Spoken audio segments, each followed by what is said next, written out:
me say that again. The whole history of America is the history of rich white men telling not rich white people that their enemies are black and brown. It starts in the colonies of what would become the United States.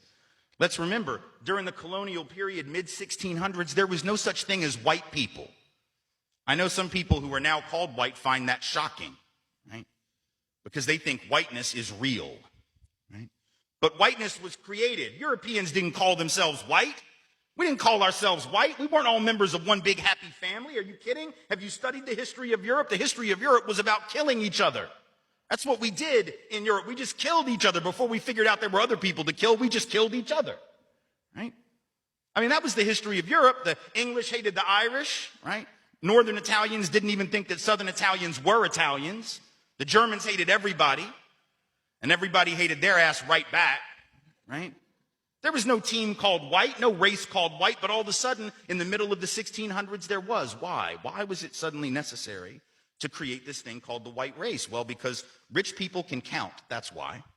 And so rich folks looked around, the ones that owned all the land, you know, in the colonies, the colonial elite looked around and they realized something, that they were heavily outnumbered by African enslaved folks, by European indentured servants who were just one level above a slave, or other Europeans who weren't technically indentured servants, but they were still peasants, didn't have any money, didn't have any land, and they could do the math. They added it up and they were like, damn, we got to figure out a way to split these folks apart from one another or they're going to rise up and take our stuff, right?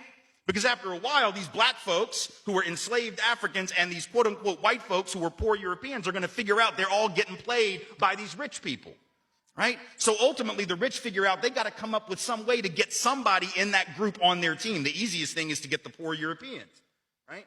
Because at least they look like you. They sort of share some of the customs and the culture. So they all of a sudden create this thing called whiteness and they say, now you're part of the club. Now we're going to let you testify in court, enter into contracts, vote, at least if you're a man, own a little bit of land, at least if you're a man, right? And we're going to get rid of indentured servitude. No more of that because you're too good for that. And we're going to take the white men, now called white men, and put them on the slave patrol to keep black people in line. Give them a horse and a gun and a badge and make them feel big and powerful, right? They're still poor. They still don't have anything. They didn't pay the slave patrol well, right? Just exploited them, used them as a buffer between the elite and the other poor folks, particularly poor folks of color. And pretty soon the rebellions that occasionally happened where black and white got together to overthrow the elite, those stopped.